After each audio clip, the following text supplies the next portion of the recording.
I'm seeing a lot of really unbelievable things right now in real estate, and I'll give you some examples. Over the past 2 years, and even over the past 2 weeks, I've had clients and myself inquire on properties for purchase to listing agents, and these properties could be anything from raw land to a multi-million-dollar estate. And I think this is the number one issue I'm seeing with realtors in the market. At least where I am, I'm seeing this so often. It's unbelievable to me. Blows my mind, and I would never do this. They won't answer their phone. They don't have a professional voicemail. They don't return calls, texts, or emails. I will call a listing agent. Okay, you're a listing agent with so-and-so broker, and you don't answer the phone. It goes to voicemail, and it says,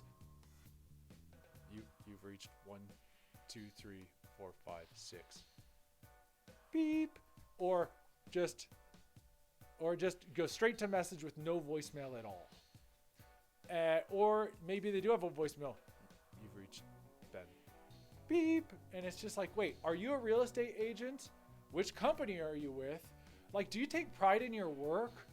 And why don't you call us back? Literally, I've seen a listing agent on a property that was listed for 2 years, and over the course of 2 years, I had 2 buyers call them multiple times, leave messages and emails, as well as myself. I was interested in the property. It eventually went expired. So their client was getting a complete disservice because their listing agent wouldn't even answer the phone.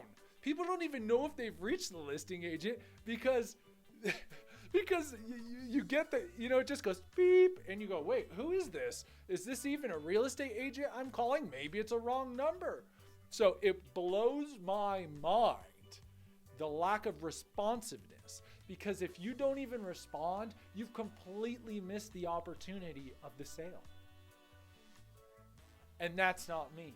One of the things I pride myself on, number one, and this is just who I am as a person, I'm extremely responsive.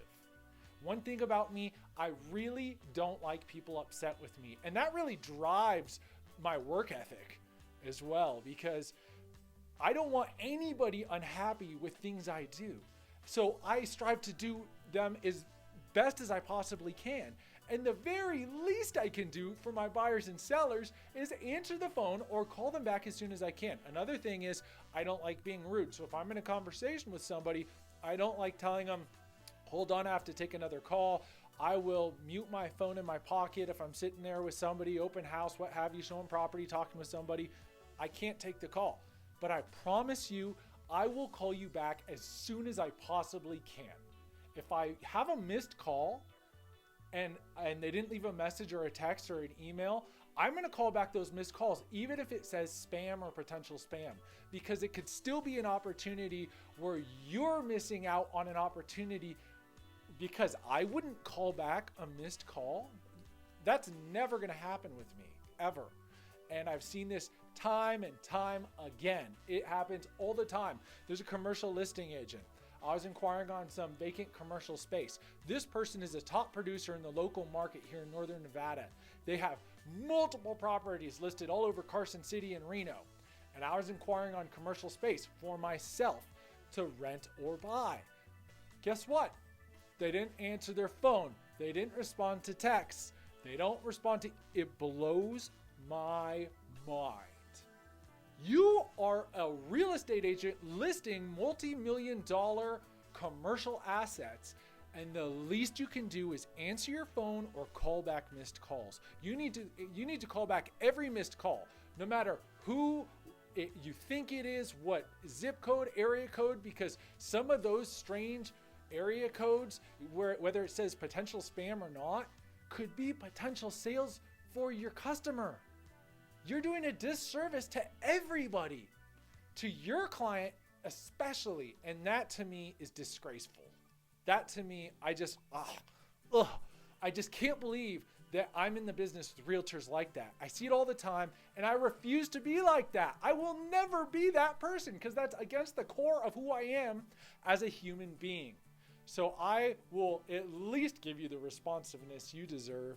And as I've said before in my last video, is I'm seeing a lot of listing agents giving away bottom dollar. I'm seeing a lot of buyer's agents giving away their top dollar.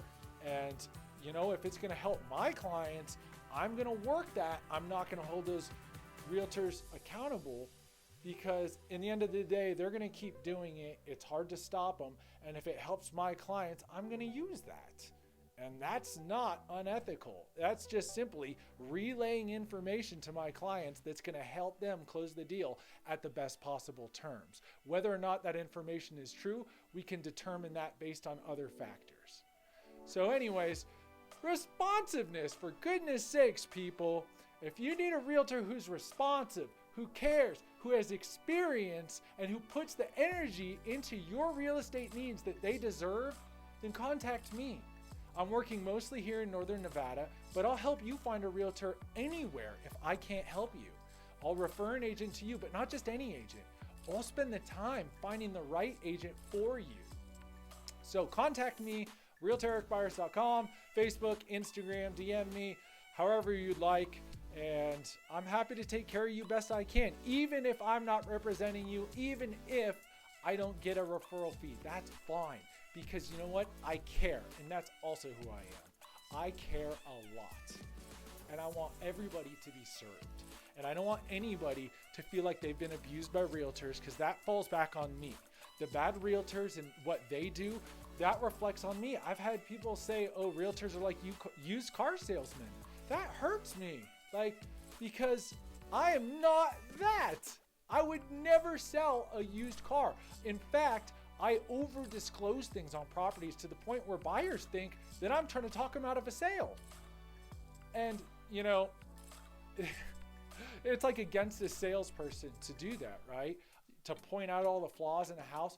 No, this is our duty as buyer's agents, as listing agents. You need to over disclose, okay? Because if I were buying a house, I would want my realtor to do the same thing. I would want them to point out the fact that, hey, I don't know if you noticed the fact that that floodplain that it's in was just upgraded from a 100-year to a 10-year because of the climate change. Or that, hey, I noticed there's congruent cracks, but the home inspector didn't notice it. Maybe we should get a soils report. Something like that. The buyer's all excited about the home and you come in there and burst their bubble. But guess what? What if something happens, right? What if somebody died in the property and you don't have to disclose that, like here in Nevada, but then they want to know. Well, you don't have to tell them, but if they ask, you should tell them. Or maybe you should tell them anyways, because if they find out from the neighbor, that's going to come back on you and your broker. And they're going to say, hey, you know what? Mr. and Mrs. So-and-so didn't tell me about this. Technically, legally, they weren't required to disclose this, but the fact that they didn't looks really bad. So me, I'm over-disclose agent. I just had this happen over the weekend. Some buyers walk into a house I'm helping market, and they are interested in buying the house. They are so in love. They asked questions. I answered them. I'm not going to hold anything back. I would rather them know than find out in contract, fall out of escrow, everybody loses. We all lose our time. So many people are going to lose time and money if it falls out of escrow because the buyer found out that there were dead pets buried in the backyard, or that the mother and father passed away just a few months ago in the master primary bedroom, right? So look, I'm an ethical person and I'm going to do whatever it takes for you. And I have your best interests at heart, whether I'm representing you or not. So contact me. I'm happy to help you anytime.